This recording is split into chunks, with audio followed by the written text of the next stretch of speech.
Hello, everyone. Welcome to the Mindscape podcast. I'm your host, Sean Carroll. It's undoubtedly very well known at this point that there is a problem with gun violence in the United States, especially compared to other countries. People debate how best to measure this, but compared to the countries that the U.S. would generally consider its peers, that is to say, other developed, wealthy, purportedly well-functioning societies, the United States has a lot more gun violence per capita than any of our comparison nations. Now, I feel a little bit weird because we're going to be talking today about gun violence, but not about the kind of mass shootings that have been in the news recently. As I'm recording this intro, recently there was a mass shooting in Uvalde, Texas. There have been others. Really terrible events where someone is able to get a weapon that fires a lot of ammunition very, very quickly, break into a school or other kind of place where there's a lot of people and do an enormous amount of damage. This is clearly a problem. We're not talking about that one today. There are other problems out there. So today we're talking to Andrew Papachristos. Andrew is a sociologist at Northwestern University just outside Chicago. And what he's doing is using ideas from network theory, something that we talked about before with people like Stephen Strogatz. Andrew uses network theory to predict what kinds of people, and specifically which people, might be vulnerable to imminent gun violence. But not in the mass shooting sense, more like the gangs on the street, crews that get into flare-ups where they start firing at each other kind of violence.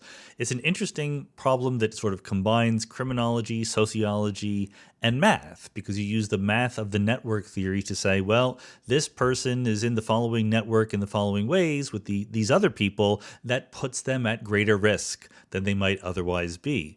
For better or for worse, we have a lot of data out there on people, on who they talk to, who they know, who they've been in prison with, who they've been in a gang with, things like that. And the good news is that we can use that data to say, okay, this specific set of people might be at greater risk right now because there's recently been another shooting. Now you can go in and try to protect the people who are more at risk than others. It's not in any sense a panacea, a be-all, end-all way to end gun violence, but we have so much here in the United States that it is a strategy that might be helpful when we're trying to deploy the resources we have in the most effective ways. I'm not personally enough of an expert to say whether or not this is the right way to go or the best way to use our resources, but it certainly is an interesting combination of mathematical analysis, big data kind of analysis of sociological phenomena and real world applications that might help us to maybe save a few lives here or there. If we could do that, that would be well worth the effort. So let's go.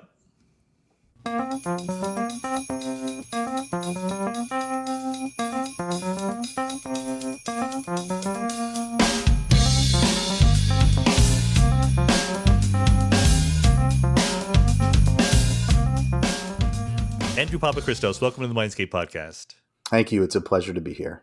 Gun violence is what you work on as a professional pastime. Whenever I get people on the podcast who work on these slightly touchy subjects, I'm kind of curious because I work on physics and cosmology and philosophy in the beginning of the universe, and even those are touchy subjects. Like, people get very emotional about them, but you work on gun violence, which I imagine must engender some reactions from people who hear about your work in the media. It definitely does. I mean, gun violence is not unique to America, but there is a uniquely American take on gun violence and what Americans think about guns and how we use guns and our history with guns and the number of guns we have. And so, I think a lot of what I try to do is understand the science behind gun violence. And there are, of course, interventions and preventions and policy measures that can reduce or make things worse. But by and large, what I try to do is I try to approach it as a social scientist to figure out how we can understand these patterns that we see, especially in cities, and especially when people are harming each other as opposed to suicide, which is the most common form of lethal gun violence in this country, which is quite different. So I try to look at assaultive gun violence when people use firearms to kill other people. And I try to really kind of unpack those patterns that we see, not just aggregate statistics, so that we can hopefully do something about that problem and the situations that create them and the currents that are both big and small that keep these levels of gun violence unacceptably and stubbornly high in some places rather than other places. Well, you mentioned already the fact that there is something uniquely American about this. Let's try to quantify that, because I think a lot of us recognize that America is an outlier when it comes to gun violence in various ways. So are we right about that? And how much is it? And why is that true? Simple questions. Simple questions. So clearly, the United States is not unique relative to, say, other European countries when it comes to things like robbery or non-gun assaults. We are unique when it comes to our gun homicide and gun assault levels of violence, which are, tens of times higher than some of our other peers or who we consider to be our peers.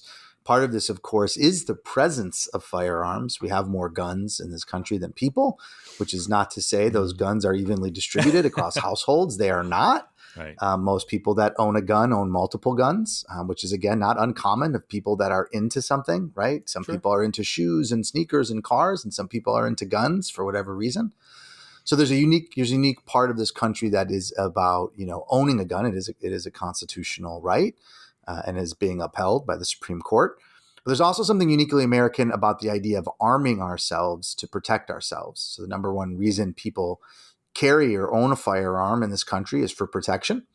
And then sort of the tricky science part is actually owning and carrying guns actually makes you less safe. Yeah. So despite that, this idea that guns will keep us safe is pervasive. And it doesn't matter. It doesn't matter whether you live in the suburbs. It doesn't matter whether you live in a neighborhood that is experiencing a disproportionate amount of gun violence. The reason people carry guns is for protection. There's also an element in this country, which, this last surge in gun purchasing during the epidemic, people also arm themselves when they feel like they have to take care of themselves outside of the confines of the state. Either the state has let them down, the state's not protecting their interests, or the state is actively harming them, which is also goes back to the founding of this country. And it doesn't just apply to one particular group or the other. The Black Panthers armed themselves for that very reason. And we're seeing, militias arming themselves for that very reason. And private citizens purchase guns because they feel like they might have to protect their own selves because they can't rely on somebody to come when they call. So I think this is implicit in what you just said, but it's not just a matter of having more guns. If I recall correctly, Canadians have more guns per capita than Americans do, but the culture is very different. You're really putting your finger on the way that we think about guns and why we own them. I think that's right. I also think it's fair to say that there are guns that are the ones we associate with violence, interpersonal violence, which are handguns that are often diverted from legal sources to illegal sources. So, they are bought, they're stolen, they're traded, they're straw purchasers. This idea of a gun show loophole is not actually about gun shows as much as the lack of regulation for private transactions, which is in most states in this country. I could sell you a gun without telling anybody. Right. Yeah. There are certain rules that I'm supposed to uphold. You have to be of age. I have to reasonably believe you wouldn't fail a background check, but I don't have to do a background check if I'm a private citizen. Just selling a gun, like I'm selling a private car to somebody. So there are guns that are the ones that are a problem, and they are those guns. They're not all guns. Largely handguns that are acquired illegally or that have somehow been diverted from these sorts of sources, which is also unique because they're durable, right? Guns are by and large durable goods. They're not like, say, drugs or, some other food, whether you eat them, you ingest them, they're gone, you get more. Guns stay around for a long time. And so they move around. You mentioned that suicides are actually the largest way that guns kill people in the U.S. I mean, give us a sense of the numbers, not just of suicides versus homicides, but also of what kinds of homicides we're talking about. Because I know that when you study gun homicides in cities, that's sort of a very different kind of thing than might happen in rural areas or suburbs or whatever. Right. I don't have the suicide figures in front of me when we're there, but by and large, I'm pretty sure, where there's like almost 5-to-1 suicides for every gun homicide in this country. But sorry to put you on the spot. I didn't mean to do that. Okay. I don't study suicide, so oftentimes it kind of I neglect it as well. We talk about it in class, but it's not something I spend a lot of time But on. the point is, it's not 10% more than homicides. It's many At times, least, several yeah, times more. Okay. absolutely. When we're talking about assaultive violence, where you fire a gun at somebody and they get hit, or they get hit and die, and I should say we know very little about non-fatal shootings because data is very poor, and even in cities like Chicago, there are 5 or 6 to 1 non-fatal shootings for every fatal shooting. So you have literally tens of thousands of people who are injured with firearms that we know very little about. When it comes to homicides, which we have better data on, not perfect data, there are different types, and it's important to distinguish at least 3 of these types. One is, of course, mass shootings, spree shootings, the kinds we see that are going around the country again right now, and as we're seeing in shopping malls and schools. And theirs are quite distinct from other 2 real types. One is intimate partner violence, which is, again, extremely serious, but a very different sort than the third, which is the lion's share of gun homicides, which is essentially assaults, Right. People that know each other, arguments, disputes. And that's kind of what shows up on the front page more often than not. And part of the reason it gets more attention, besides it's the largest volume of gun homicides, is oftentimes it's public, right? Intimate partner violence happens behind closed doors, so we often don't hear about it. We don't know a lot about it. It's a pressing problem which needs attention, as are mass shootings. But the everyday sort of assaultive violence is the stuff that we often talk about. It's the stuff I focus on. It's also the stuff that creates additional trauma in communities. You're exposed to it. Somebody's shot on your block. It impacts you. It impacts your kids. It impacts the school. It impacts the police. Those are the sorts of the violence that we look at. So you seem to say, when mentioning assaultive violence against people who or rival gang or something like that, does that category also include if someone robs a bank and it goes terribly wrong and they kill somebody? Yeah, it would actually include them. That happens much more rarely than the former, of course. There could be even a fourth category of state violence, especially those shot by police. And then again, of course, you branch off into, was it the commission of a crime? Was it a traffic stop? Was it a mistaken identity? Was it intentional? But in that case, again, those are smaller portions of the total. The majority of gun homicides are these assaultive interactions, essentially. So, so that already tells us something, that when there is going to be an assaultive homicide, or rather, let's just broaden it. When someone is killed with a gun by another person, it sounds like usually, if it's not a mass shooting, it's by someone who they know or have some connection with in some more abstract way. That's right. So this idea of stranger homicide is actually quite rare. 2/3 that we know of are by people that are known to the person who was injured or killed. And the other third, we actually just don't know. It's not that other third was strangers. It's just that we just don't know who did it. Right. And by the way, your enemy is often not a stranger. The person who you got into a fight with is often not a stranger. They're Tell usually me about somebody it, you know, Andrew. from your neighborhood, from your class, from work, from the pub. They're not unknown. You know them. You just might not like them, which is different than stranger, because when we read about this in the media, of course, the fear that is stoked is that it could happen to anybody. It can happen anywhere. There are stray bullet killings that are, accidentally kill somebody, but that is, again, not the norm. Most of this violence is happening in social networks, in small communities that people are known to each other. And, I think it's important that we understand that they're all tragic, but they're not random. Of course. And I think that helps us understand solutions as well.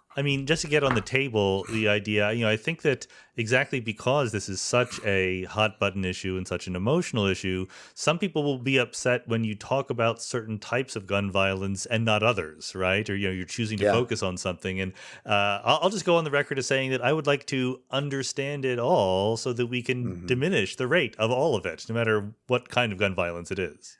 Yeah. I think that's fair. I think the only reason it's important to unpack it is the treatment, if you will, or the response is not necessarily the same. Exactly. Right.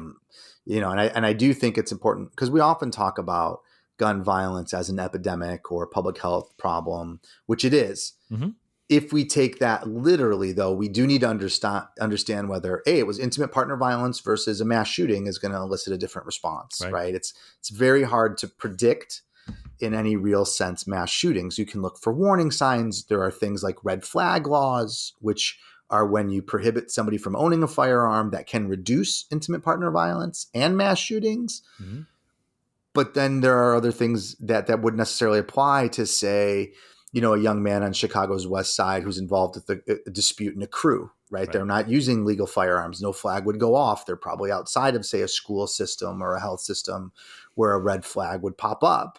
So the response, needs to fit the sort of conditions, at least in some sense. So just to ground us with some specifics, one of the papers that I saw of yours, I think that you sent me, was about the very short period of time between June 18 and July 5, 2020. So not long after lockdowns had begun with COVID and so forth, but there was a real spurt of violence in Chicago. So you're in Chicago, right? You're at... Where are you at? Sorry. Northwestern University. You're not really in Chicago. You're in the suburbs, but you're right there. I used to live in Chicago in, Lakeview. So again, not that much risk of gun violence in my neighborhood, although there was a lot of risk of like drunken people coming out of Wrigley Field and swinging baseball bats, but that's a different worry. So you're looking at shootings in very localized in neighborhoods relatively in Chicago. And so if I have the numbers right from that paper you wrote, in that 2 or 3 week period, there were 416 shootings, 74 of which were fatal. So what do we know about why that happened? Was it just stir craziness from COVID? Was it pre-existing conditions that just coincidentally erupted, or what? Well, I think if I had the answer to the why it went up question, I would be on the front page of every paper. I think academics and criminologists have lots of theories about why it went up. And there are many of them, one of which is, people's routine activities changed, and they changed in a way that led to increases in gun violence, but decreases in other sorts of violence. So it's hard to break in your house if you're home. But if you're sitting at home looking at something at social media and your opposition is taunting you, well, right where they are and you don't have any place else to go. So, it changed the way people could respond. Intimate partner violence would also go up if you're at home with your abuser and can't get out. So there are lots of reasons. It's hard to say which one it does. It also seems to be clear that people started carrying more guns during this time period because they were afraid, because a lot of things were happening. But that report you mentioned point out the work my team and I have been doing for the past decade, which is when it comes to gun violence in cities.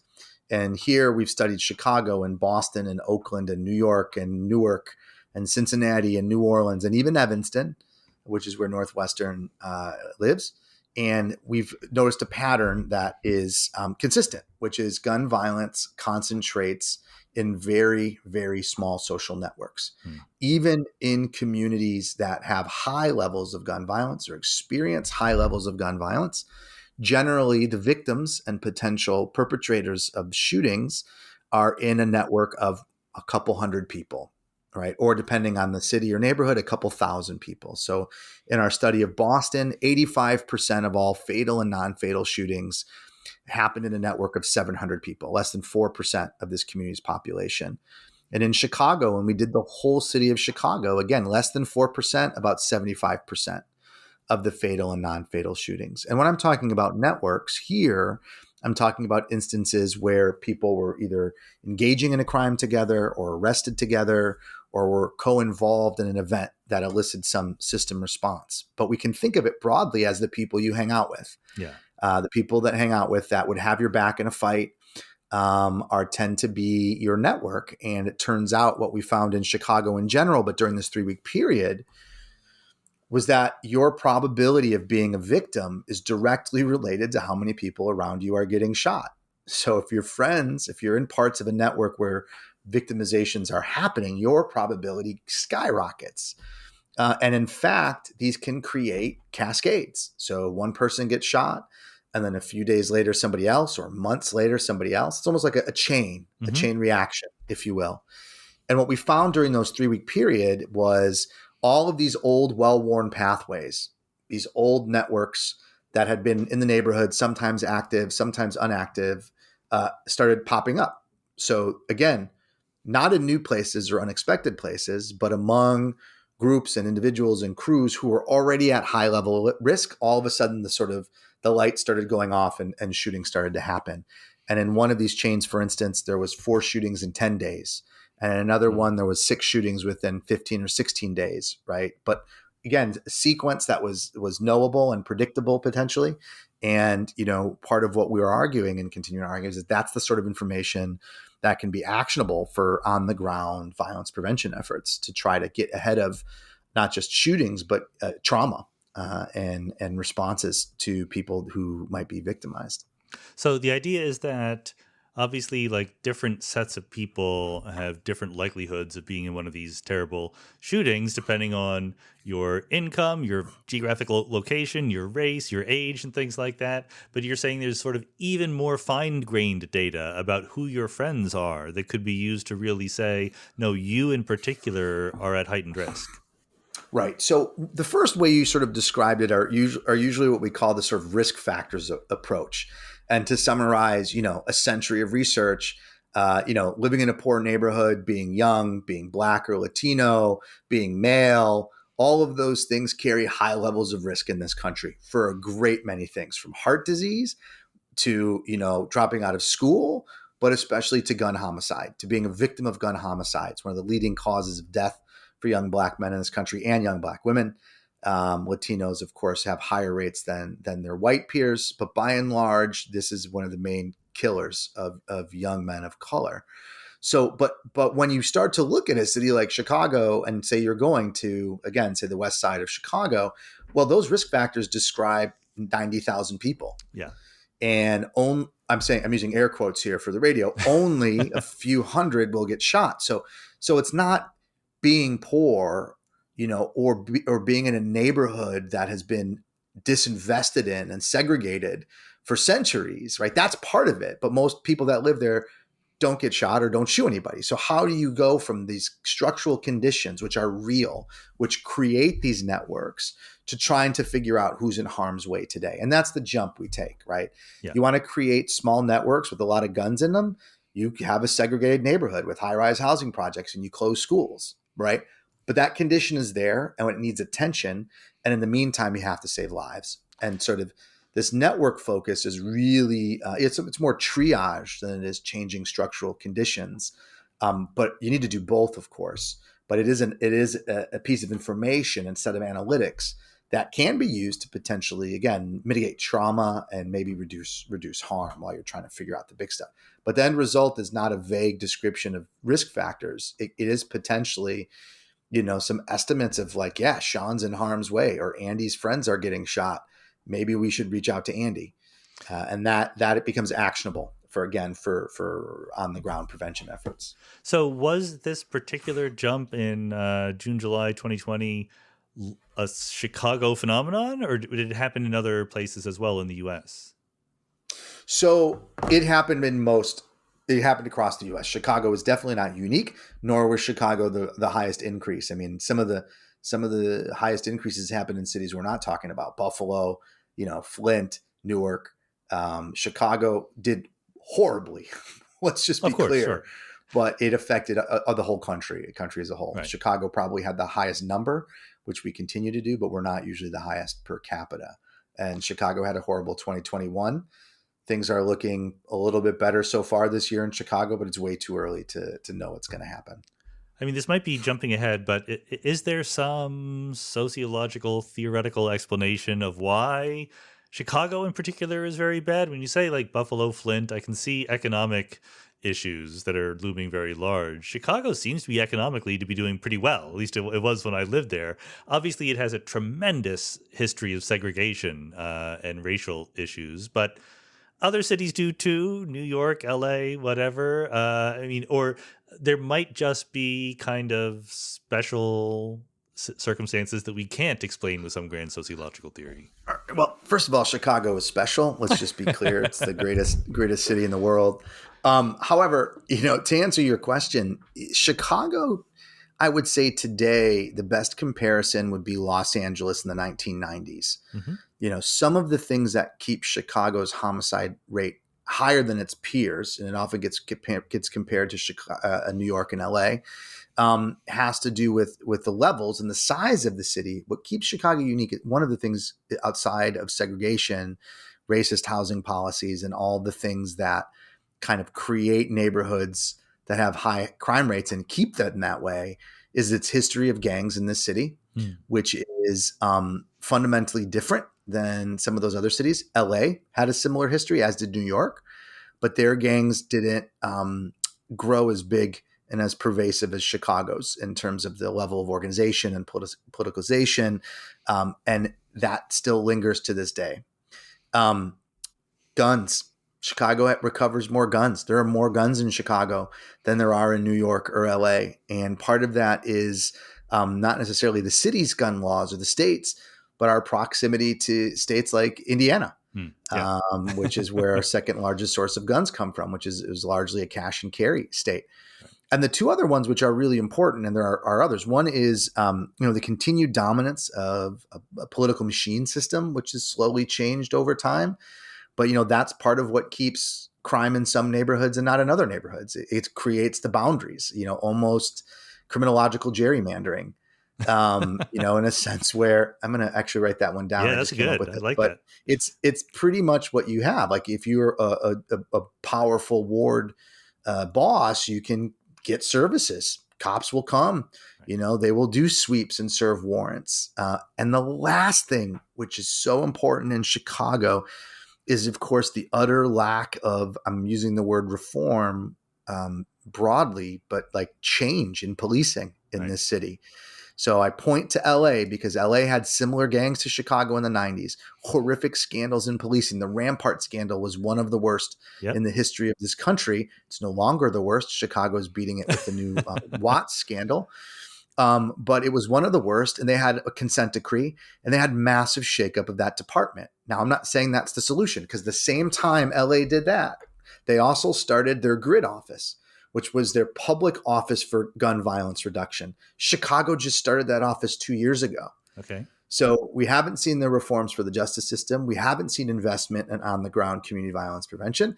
And sort of our gangs and our politics were stuck, essentially decades behind. So I think those are some of the key reasons that kind of keep our homicide levels higher. And I actually think we need to address all of those, starting from systemic racism, all the way up to investments in community and violence intervention efforts to see real change in Chicago. But maybe the optimistic way of reading what you just said is that police reform and changing in police practices or neighborhood, outreach practices, et cetera, could potentially have a really big positive impact. I think they can. I think the key is you have to do them all at once. Okay. So, I think going back to the networks we study, you can stop bleeding in networks, but the network is huge and it's going to win. So unless you do something to mitigate, say, people's entrance into the network, or dissipate, say, segregation that can do those sorts of things, you're just gonna try to stop the water from coming through the dam in some ways. So, for example, when you look at trying to change policing efforts and investment in community-based violence prevention efforts, Chicago's, again, I don't have the numbers in front of me, but it's the largest single investment in community violence intervention in the city's history, upwards of $36 million. As a police budget of $2 billion, right? And we have 12,000 police officers, and you have 200 street outreach workers in the city. So, you're trying to build a profession of, say, street outreach with good investment for the first time ever, but it's not on par with what it even needs to be close to being. So, I think you have to kind of get those things. And I did mention in LA, they both had some serious efforts at changing the structure of policing as they were also increasing investments in community violence prevention. And they were doing those things at the same time. And if you look at Los Angeles today and their grid office, they have officers that are assigned to these community places. Is the relationship always great? No. But there is information sharing.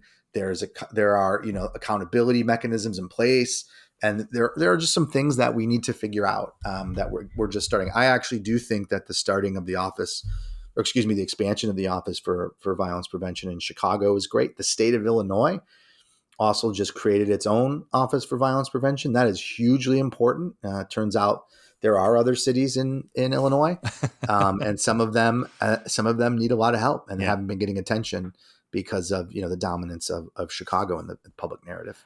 I wanted to ask more about the gangs because clearly they play an important role, and I suspect that the typical person's view of gangs and how they work, et cetera, doesn't perfectly match up with the reality of it, especially since you said how Chicago was especially a prevalent case, whereas since I lived in both Chicago and LA, if you asked me, I would have said LA is the gang city much more than Chicago is. Is that just because I'm out of date?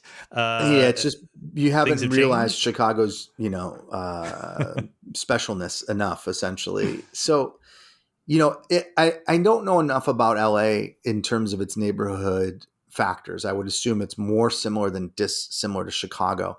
But, today street gangs in Chicago, crews, cliques, they're much smaller than they were in their heyday of the 90s. They're very neighborhood based. There are some groups that are still more organized and involved in sort of, high level criminal activities, but very few. I mean, there are, by some estimates, 900 small cliques and crews in the city of Chicago. And most of them, again, are bound to a particular neighborhood, a couple blocks they have been. Their history goes back years and years and years and decades. But they, the dynamics change quickly. A lot of it has to do with, in Chicago, it's tied to, again, old disputes, new disputes, things that might flare up online and could lead to offline violence, which happens, but not as often as the media would have you think.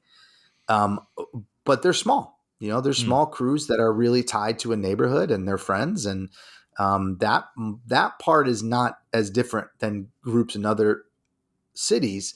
It's this long legacy, right? The length with which people can trace back their ties to such and such a group goes back generations. And it has meaning, gives meaning to life. Sometimes it's a voice of resistance. Sometimes it's a voice of protection. And, that's one of the things that happens, as a real simple example, when you ask people how they find their guns, the idea of a gang, the fundamental reason people join gangs is for protection, which is the same reason people buy guns. And who in Chicago are more likely to have guns? Gang members. Yeah. So, if you're feeling you need protection, safety in numbers, and they have access to weapons, that's kind of a dangerous mix for the people who are involved, because it really does. The truth is, the more you're involved, the more likely you are to get harmed. Yeah. And even though you need safety, and that fact that people feel so unsafe, they're willing to do things they know will make them less safe, speaks to the level of need there is to make people, especially young people, feel safe in schools, in their community, in their homes. And that's a tall order, and that's a tall order that is not just one system or one agency, right? It's definitely a whole level thing. And so it's not just the essence of what is going on with the gangs here. It's not Al Capone and a machine that is like doing big high level crime or anything like that. It's more like a local social, us against the world kind of thing. I mean, if I'm a kid growing up in a certain block of Chicago, what you're telling me is that life is tough. It's dangerous out there, and I'm going to seek safety in the gang that has been either running, I guess, or at least involved with my block for decades now. That's right. And I just want to reiterate again, if there are 900 crews in Chicago, there are probably a handful that are actively involved in some organized stuff. And every other year, you'll see a big federal case from the U.S. Attorney's Office. Those 4 or 5 groups that are involved in that should be treated, in that way, figure out the activities. But that means, 895 of them are not. And so the danger when it comes to policy is that you treat those 895 or 885 as if they were Al Capone, right? Or the gangster disciples of the 90s, or whatever the case might be. And they're just not. And that's the slippery slope with gang policies. Gangs become a catch-all for everything bad and evil and the boogeyman. And in reality, most are, as you described, a crew of people on the block who are protecting themselves and their friends. Yeah. And by the way, sometimes avenging them, and that creates problems that need resolution for sure. But, I think our U.S. Attorney's Office in Illinois makes these big cases because it's happening. But we have to remember that most groups are not that. Most groups are these sort of side corner groups, and some of them are a little bit bigger, but they're small, and the history is there, and it's tied to a very specific place that's been segregated and locked up and locked out for generations. Other than just sort of mutual protection or even just socializing, are the gangs also involved in the drug trade or petty crimes or protection rackets, anything like that? I don't know what the lifetime of a gang member is really like, to be honest. I think the best way to describe delinquent or criminal activity of gangs is cafeteria style. So, which is most groups do a little of this, a little of that. We sell something, we steal something, we're bored, we're at a party, we have a fight. Most of it is not extremely well thought out or planned. Quite the opposite. Most of it's very haphazard. Violence is ever present in their lives. It occupies, it consumes, it traumatizes and re-traumatizes, but they don't spend in fact, they spend most of their days in total compliance with the law, playing video games, looking at social media, hanging out, like basically what young people do, or people in their 20s do. Most of it is not spent, thinking about or engaging in crime, but violence is ever present. It really does consume all of their energy and time, but it's not something they're engaging in constantly. If that were true, the levels of violence would be even worse than they are, but it's not. It's sporadic, it's rare, but traumatic and lingers like a ghost, on the block that haunts them rehaunts them. I'm kind of intrigued by the role of social media here, which I'd never really thought of. Like, are the gangs insulting each other on Twitter, or how is this working? Yeah. So I'm gonna have to defer to some of my great colleagues, Forrest Stewart at Stanford, Desmond Patton at Columbia, and Jeffrey Lane at Rutgers. It's complicated. So first of all, I don't know anybody between 14 and say 26 who's not on social media. Yeah. So it's important to distinguish. This is just normal behavior, being on social media, connecting, ribbing people, trolling people. It's not necessarily nice behavior, trolling people, but it's just part of, I have teenagers myself, right? It's just part of, what we do as a society. What's happening on social media is people are using it to, taunt rivals, to disrespect rivals, to honor their friends. As one of our colleagues, Desmond Patton, talks about, to express grief deeply in ways that are hard to do in other spaces. All of that's playing out online. The vast majority of these things that happen online never end up in violence, right? They are in fact ways to do symbolic violence, which is not good either, to be clear. The problem is, of course, when it does lead to offline violence, and we don't actually know enough about it yet to understand what it does.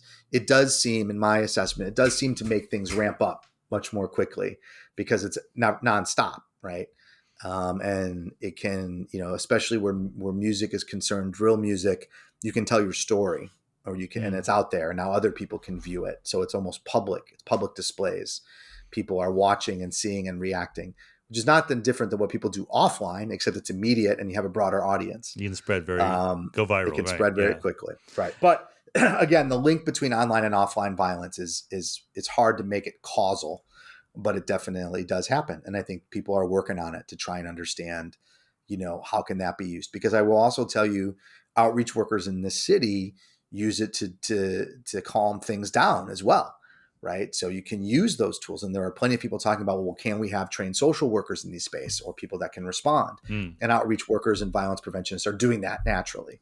But again, it's sort of part of what you do. You got somebody's name, you look them up, you Google them. Right. Yeah. So of course it's going to permeate that part of work and culture as well. Part of me wants to say that we should, try to replace actual fights with guns on the streets with fights in World of Warcraft or something like that. But I figure Yeah. probably like you're implying maybe that if they did that, it would just spill over into the streets anyway. So maybe that's not the right thing to do. But Well, again, I think we just need to take stock of where we are as a society. This is not new, right? We used yeah. to, the 1940s, there were entire senatorial hearings on Mickey Mouse and comic books and Mad Magazine because it was a new form of media, or record hearings around, Ozzy Osbourne or NWA. Like, this is a common Yeah. theme. This is just the latest way of things kind of getting out there. But the speed with which it happens is quite different, of course, because it's immediate and it can kind of, things don't get to calm down as much. And you mentioned a little bit, but I wanted to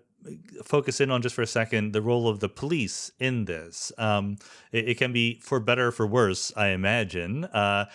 Do you think that there's an issue where police are just sort of ignoring certain neighborhoods, letting things go? Or is it that there's a strategy that is just ill-suited to the circumstances in these certain neighborhoods? Well, it's so yes and yes. I think again, the crime map in Chicago about which neighborhoods have the highest levels of violence hasn't changed in a century. So it's not a secret to anybody. How those places are policed are, of course, severe, right? And in fact, it's changed. In between the 60s and the 80s, the cry was there was no police presence. And now we're on the other end of the spectrum where everything is hyper surveilled. Yeah. So I think, the idea of being constantly surveilled and constantly incarcerated or stopped is still true. I think it is a tragic way of life, and it hasn't changed. And I think that's kind of what some of the calls are. There are things in of course, policing that, and again, what we know about policing that is associated with gun violence reductions, it's actually limited, very small, and very precise. It's the opposite of stop and frisk, right? So policing that is known to have an impact on gun violence tends to focus on a small number of people, a small number of places, and a small number of behaviors, which is an argument for more focused rather than broadened policing powers and policing activity. Still a lot of problems, which can cause damage, of course, as well, if you get the wrong people or you're looking at the wrong behaviors. But by and large, the research suggests that focused policing is much more impactful on levels of gun violence than expansion of it. But they continually show up in the same neighborhoods time and time and time again. So, neighborhoods are subjected to the same sorts of surveillance and policing, and it spills over into schools and parks and libraries and sort of other spaces as well. So I think this is where the network analysis stuff that you mentioned earlier begins to come in. There's a network of people. Let me just ask the obvious question. Are we talking about networks of victims of shootings or networks of people shooting other people? So great question. So when I'm talking, the networks are created through instances of co-arrest or being stopped together by the police. So it is actually setting aside anything around culpability. It's an observation made by police at a point in time and space. There are biases in police data, which are important. We're able to see a lot of those. So say failure to comply often is something that's officer based. Robbery, assault, arson, things like that tend to come to the attention of police from civilians. So we take all those things to account. But basically, if you and I rob somebody together, we have a tie. And then if I, committed an assault with somebody else, we have a tie. And you string these things together, and it creates actually a network of risky behaviors, right? Right. Things that are inherently you and I engaging in a behavior that could be risky. So, but to your comment about victim and suspect or people that are involved, I focus mainly on victims. One, because in Chicago, we have abysmally low clearance rates, but more to the point, violence prevention is about saving lives and focusing on who's in harm's way, who's experiencing trauma is the kind of most immediately actionable information. And we generally have all of the information about who was injured. Mm-hmm. And, from a public health standpoint, it shouldn't matter whether you have a felony conviction or, are a bad parent or you dropped out of school. None of that should matter if you're focusing on saving somebody's life. So the focus tends to be on victims, but the victims and suspects and sort of everybody else who's involved, they're all in the same network, basically. And so, but really valuing life and prioritizing that is really key as we think about how you use these things for intervention purposes. But as far as your data are concerned, then if there is someone who gets shot just as an accident, or was an innocent bystander during a robbery, they would still count as in your network, because you're not deciding ahead of time that doesn't count. Correct.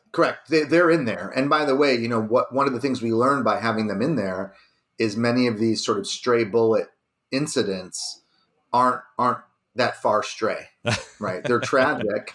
Yeah. They weren't the intended target, but they were literally standing next to somebody who was. And Okay. so, and by the way, this often happens, and you can change the name of the individual. I often do this when I go to different cities. I'll describe a 7-year-old who got shot at a park or a birthday party, and their parent or their cousin was the intended target. And we hear about the young 7-year-old, but we don't hear about the 27-year-old who was holding their hand. And so tragic, but not random, right? Well, I guess that was going to be my next question. I mean, do we count also people who are clearly related, either socially or biologically, to the person in the network, or, an associate of them, or how much subjectivity versus objectivity is involved in drawing the lines between who's in a network and who's not? In our particular case, we still rely on a metric that we have for everybody, right? So if we have all of the, say, arrests in Chicago, that's what includes you in the sample, which, by the way, to your point, means we're severely underestimating relationships. Got it. Okay, good. Right. So if you rob a bank with somebody, he's probably not a stranger. It's probably somebody you know, could be kin, could be a neighbor, could be somebody, a classmate. It's probably somebody you've known a long time. But we don't have that information. At a minimum, we were connected at least once, sometimes more than once, but we're probably underestimating behavior. And of course, most incidents never get reported to the police to begin with. So, so our estimates are extremely conservative.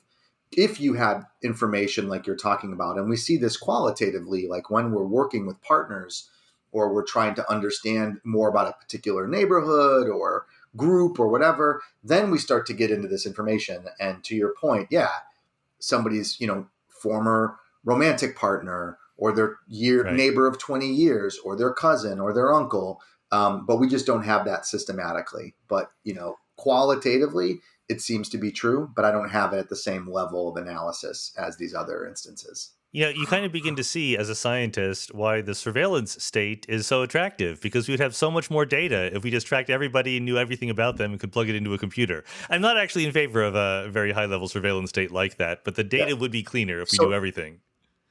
So nor am I, to be clear, and also to be clear, we're using publicly available arrest records. So we're not using CCTV, license plates readers, all those things are a totally different level.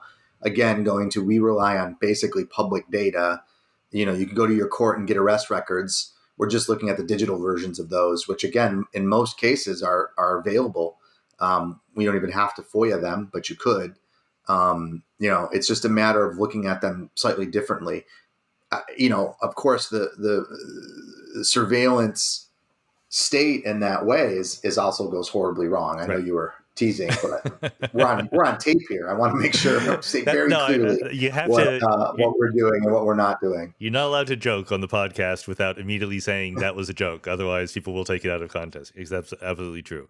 But that does bring up, the prospect of perhaps, or maybe it's already happening, collaborating with either police departments or public health agencies or something like that. I mean, you say that you just use publicly available data, but are there further prospective investigations in the future where you use other kind of data sets?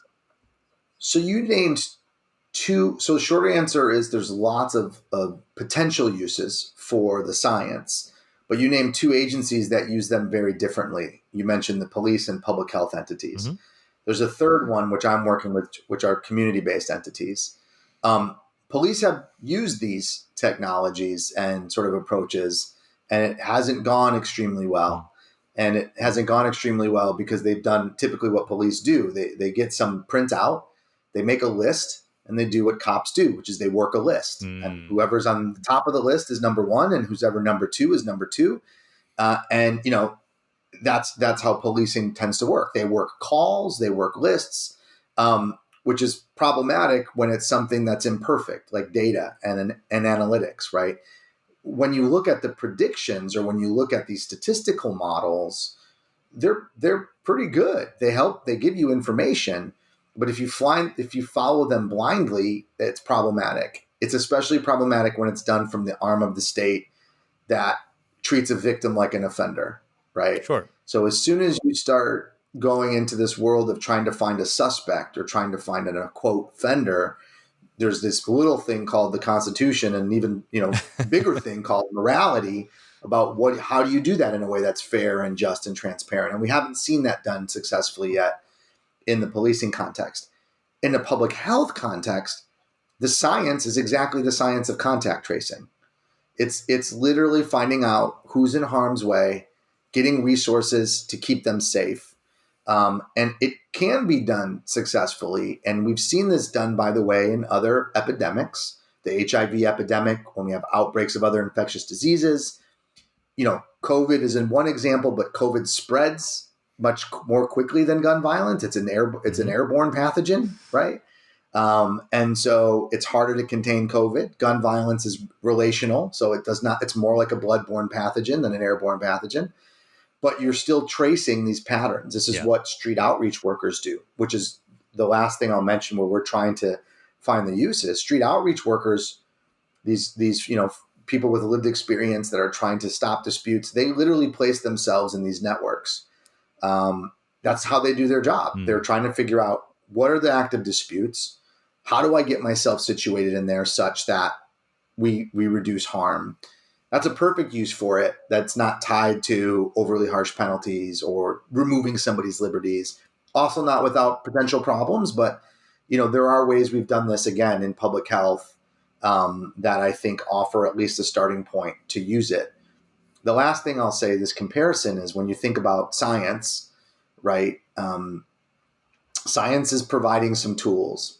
How do we use that tool? So when you think about spatial models, well, it can help get a fire truck to the scene of a fire more quickly, or it can be used to direct a drone. Same math, but the use is fundamentally different. And we need to be honest about how it's being used. As an academic, I try to say, here's what I think. I try to work with partners to make sure that happens. But science gets out there in peer-reviewed journals, and anybody can pick it up and take and go with it. I'm trying to figure out ways to improve that approach, but it's tricky. Well, I love the fact that you bring up the idea that the cops just tend to have a list and work the list. And what you're doing is something a bit more sophisticated than that, because you have more information than just an unordered list. And this is where it becomes a little mathy, a little sciencey in a fun way. When you have these networks, so you have nodes who are people and they're connected by relationships.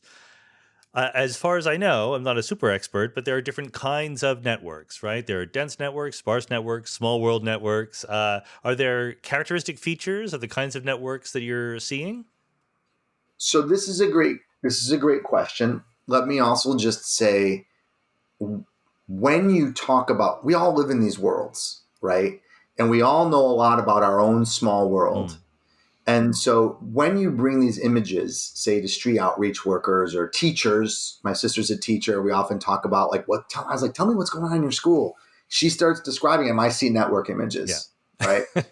So if you have that image, if you have the roadmap, the whole roadmap, and you have experts that can be like, let me tell you about this network. I can only say you and I, robbed somebody together, but then somebody's like, no, let me tell you. Sean and Andy played football together, and Sean used to date Andy's sister, and then they broke up, and then he hung out. All of a sudden, the context becomes important, and you only get that by engaging local experts. Good preachers, teachers, cops, outreach workers, social workers, they know a community, or they should know a community. That's what makes this information actionable, and that's what didn't happen in some of these instances. Like if you're just working a list, you don't care whether Sean's already got a job and turned his life around. He's on the list, right? What similarities are we seeing in these networks? What are we seeing, to answer your other question? One, they're super small and they're super concentrated. So even when you think of a neighborhood that's disproportionately impacted by gun violence with, say, 40,000 people, this network has a couple hundred people in it. It's very small. It's also not secret. That's the other thing. If you actually talk to folks, they'll be like, oh, there's a crew over here. Yeah. Well, who's in the crew? Like, they can tell you these things. So it requires, again, being really connected to community approaches or the community itself to make it actionable. So it clusters. It's very small. And this is true in most communities, in most cities, regardless of city size, regardless of the size of the neighborhood. It's a very small part of any community that is actively engaged in these things. And then, of course, the other kind of thing we're seeing, which is more the rule than the exception, is gunshot victimizations cluster. They clump together. So even within this space, this social space, there's still a pocket where these shootings cluster, which, again, when you think about the implications for immediate intervention, setting aside large-scale interventions that are needed to keep people out of these networks in the first place, it means you're talking about focused interventions, right, that can reach people as opposed to broad-scale, stop and frisk, right? It's the opposite of that. It's kind of focusing on particular behaviors, particular individuals, particular geographic locations, and that's where the attention is. And you can do that with therapy, you can do that with interventions, you can do that with jobs, you can do that with schools, but you also have to know what do those individuals in that network need? Do they already have high school diplomas? Do they already have jobs? Maybe they don't need a job because they already have one. Spoiler alert, they need jobs, right? But like, if I already have a job, the job program is not appealing. If I already have a high school diploma, I don't need a GED program. We are smart enough as humans to be able to figure out what individuals who are in, say, a small network need. You ask them, actually, right? Or you ask people who know them. Hey, there are these 20 folks, in your neighborhood. What do you know them? What do they need? And then you can kind of direct accordingly. It can't just be everybody needs to do these 3 things. Go. It has to be like, what are we learning about the problem? It might not involve groups or gangs. It might be family dispute. It might be intimate partner violence. It's important to know that. And every neighborhood's a little different. In Chicago, Latino communities have a very different sort of gang presence still than Black communities, right? They're different groups.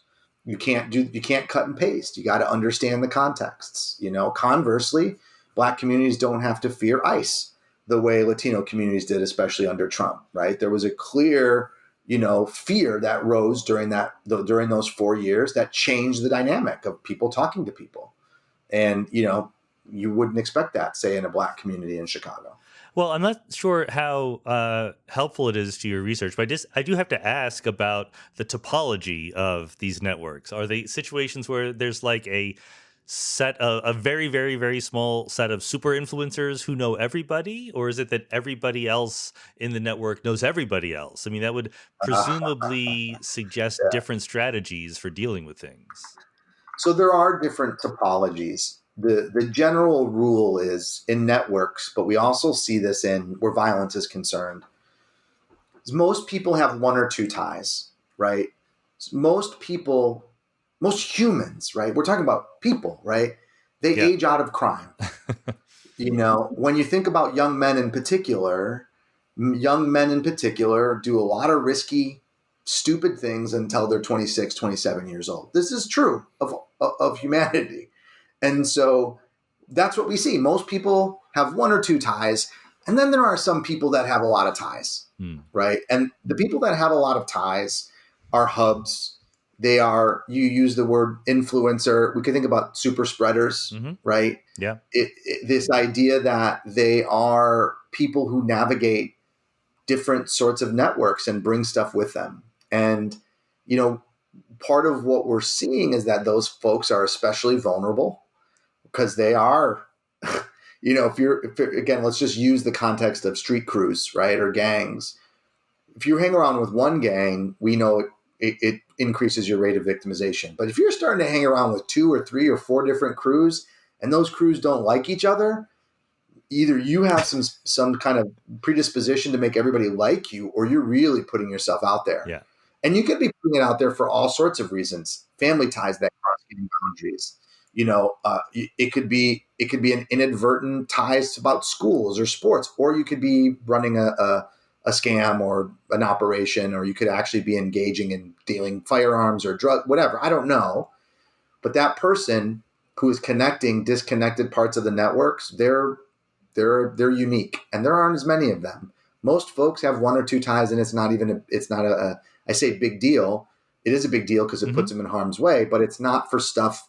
These we're not talking about kingpins, right? Yeah. Most of the people that are caught up in these spaces are just regular folks. I mean, I guess that's that's the point. The short lesson here is that it's not really a dictatorship with one person ruling everything and telling everyone what to do. It sounds like it's a little bit more organic, with people knowing each other and knowing each other. Yeah, that's right. I think, let me just to say one important caveat. And let's put this in scale. Right now, it's hard to estimate. There are about 900 crews, gangs in Chicago. The way vast majority of them are these neighborhood-based small entities, which is a departure from Chicago in the 90s, of course. But most of them are these side street crews, 20 guys, very informal structures. There are absolutely one or two or three, maybe even 10 groups that are more organized and really kind of, involved in deeper criminal activities. On those 10, though, turns out law enforcement knows how to make cases on those 10. Yeah. They've been doing it for years. The mistake is when you treat those other 890 like those 10, right?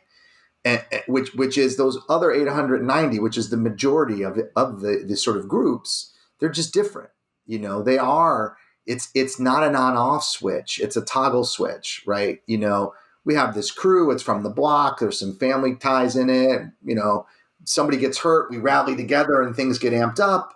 And then it kind of just calms down. And then I get a job and I leave, or I have a kid and I stop hanging out. Like, it's much more amorphous than that, which makes it a little scarier in some ways, because you don't have these nice, neat categories. Right. Gang A, Gang B, Gang C, Gang D. It's messy. Unlike Chicago in the 90s, people liked it. There was this nation, there was that nation. We didn't get along. I could draw a schematic. Everybody understood it. It's not like that anymore. And it's not like that in most cities in the U.S.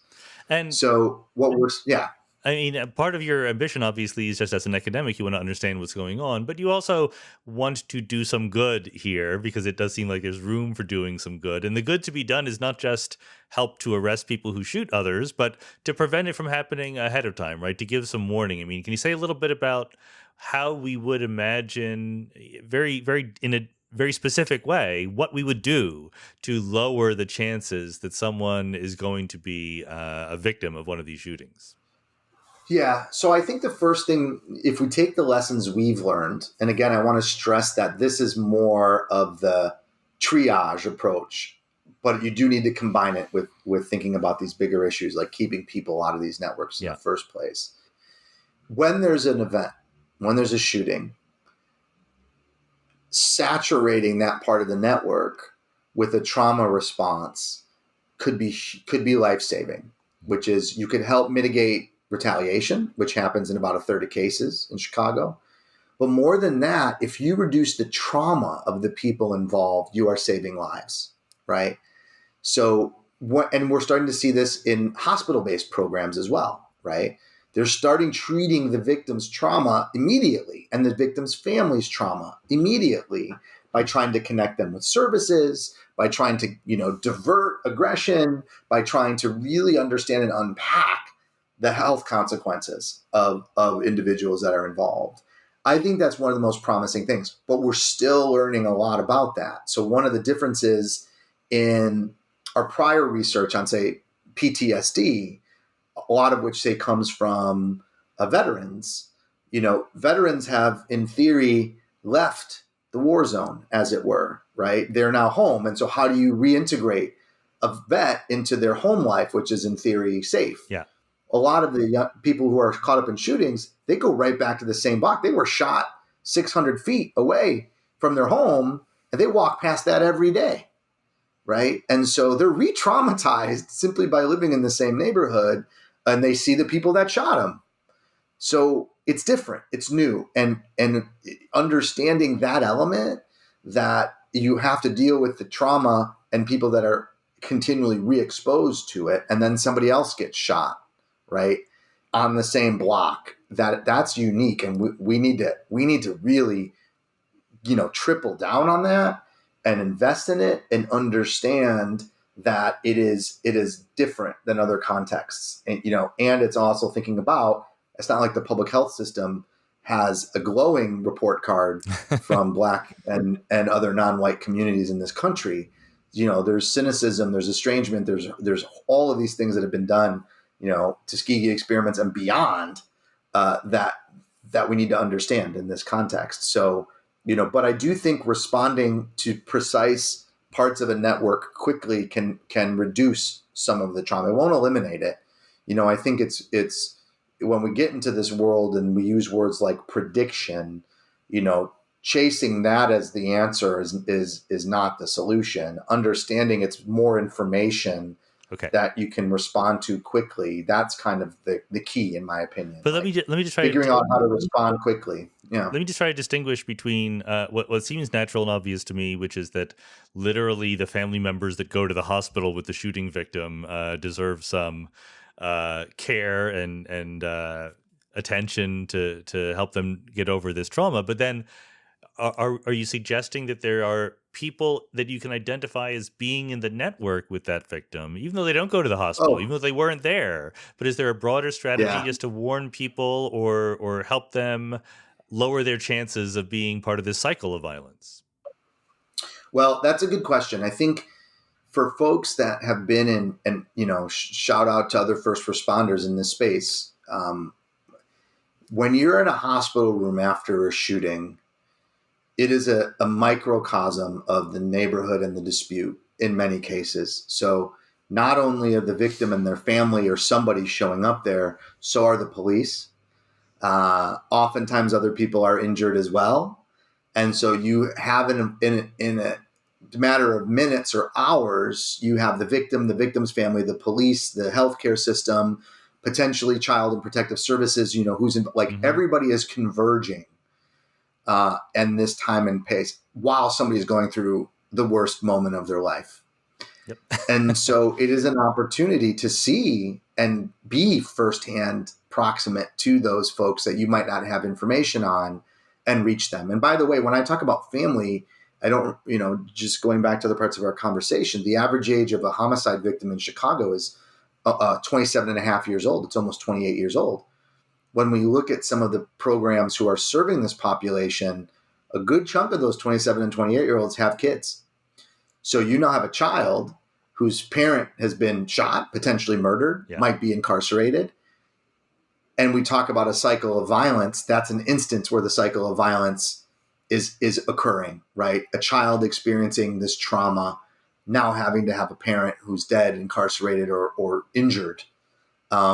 That kid needs some attention too, right? Right. Getting that. And when we work with outreach organizations and are dealing with folks that are injured and have survived, I can't tell you the number of times people said, I wish this was there when I was 12 or I was in middle school, or what about my little cousin, or what about my kid that had access to these things? So thinking about those moments when you can make those connections to non-punitive ways to improve people's lives, I think those are opportunities. To be clear, I think this space is people are innovating right now because we haven't done this. And especially as we're in a time when there's an increase in gun violence nationwide, the potential for innovation is huge. But it means we got to listen to folks that are doing the work, right? We need to listen to doctors, first responders, community violence preventionists, educators, social workers. There's lots of folks that know a lot about this that are there. How do we boost the things we think are helpful, and how do we turn down the things we think, are potentially harmful? Which makes me wonder, coming the other way, do you find that those people who you just listed, as well as the law enforcement side of things, do they listen to you as the ivory tower academic from Evanston coming in and saying, you really need some more network theory in your life? Well, yeah, of course they listen to me. No, I like to think they listen to me. I should be more precise and say I get invited to these spaces. Okay. And to be clear, I'm honored to be in those spaces because I'm also invited into, again, from neighborhood organizations to the state houses and I'm glad that I'm in those spaces, and I appreciate being in those spaces. I think they listen. The understanding that some of these things don't work on an election cycle is tricky, or a funding cycle is tricky. But I think people inherently understand the importance of context and networks. I think we err in the policy realm towards individual explanations, right? Yeah. And as a sociologist, as a social scientist, crime rates are way more than people making bad decisions. That's an overly simplistic view of crime and violence, right? But you laugh. That's how a lot of our programming and responses are, trying to get people to make better decisions. Now, let's be clear. Plenty of people make bad decisions, right? I'm not saying people don't have choices and everything is forced. People make choices. Choices are tough. So if you feel unsafe, if you feel your life is in danger, to you carrying a gun, even if you're prohibited because the state is not there for you, is a reasonable choice. But then it comes back to, why are there so many guns in my neighborhood? Why is the state failing to protect me? And why am I in harm's way to begin with? All of those things, they have nothing to do with your choice. You just froze. They have everything to do with the context in which you live. And that part is harder to kind of think about in just an individual response. And going back to something we said earlier, if you follow the program and you have 100% attendance and you get shot, does the program fail? Because your opposition didn't change their behavior, even if you as an individual changed your behavior? It gets really, really complicated really fast. Even when you see approaches that are trying to focus on individuals and change behaviors, and which is important. Again, you don't want people carrying guns. You want people to make better decisions. You want them to be, get complete education and so on. You can have individuals who complete the programs, who have 100% attendance, who stop carrying guns, but the neighborhood hasn't changed. And so they're victimized, not because they're still involved, but because the opposition is still involved, right?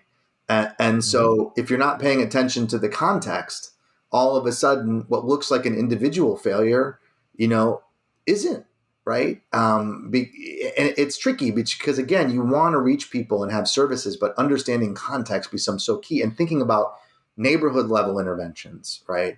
How do you understand the dynamics in a whole neighborhood? How do you understand all these other reasons? We can't keep our eye off of that. So we can't just, we have to move beyond purely individual solutions, though we need plenty of individual solutions as well. Like, we need everything. But I do like to just caution that how we understand patterns is much more than just individuals. Going back to networks aren't about one person. They're about a system, right? It's a systems approach to understanding these things, and that involves understanding dynamics and time and context and all the other things that are involved. And then you can kind of zoom in and out. When you need an individual approach, it's an individual approach. When you need something larger, it should be something larger. And do it all at once. P.S. So, well, you've certainly given us a lot to think about. Let me just for a final thought, ask whether or not this kind of way of thinking about things extends to the other kinds of gun violence that we opened the podcast talking about suicides, mass shootings. You've been focusing on a specific way that gun violence happens. Are there broader lessons to be drawn for this way higher than it should be number of shootings that we have in our country? Yeah, it's hard because I don't study, I don't study suicide, but because suicide seems isolated, it's actually almost the inverse. So when we think about what we know about suicide attempts, say among high school age students, we actually know that those that have sparse networks or no networks have more suicide attempts. Okay. Slightly different, though, than the types of networks that we're talking about. So there's potentially some relationships, but I don't think it's the same pattern just given the isolations. It's really hard to understand mass shootings in this context, only because, again, in most cases, the target has some network-related purpose, right? My former school, my current school, a lover, a workplace that I was involved in. So there's non-random connection in some instances, but it's not it's not quite as clustered as you might think. Again, thinking about warning signs, red flags, even in the domestic violence situations, intimate partner violence, red flags kind of tell you still not random, still a network. We have an intimate relationship, but slightly different. And I don't know enough about it to say it. I think that becomes kind of important. As usual, this is a perfect place to end in the sense that you just said you don't know enough, which is good. I like it when people say they don't know enough about something. Not everyone is willing to do that, and occasionally it's exactly the right thing to say. So, Andrew Papachristos, thanks very much for being on the Mindscape podcast. It was a pleasure. I really appreciate it, and happy to follow up on anything.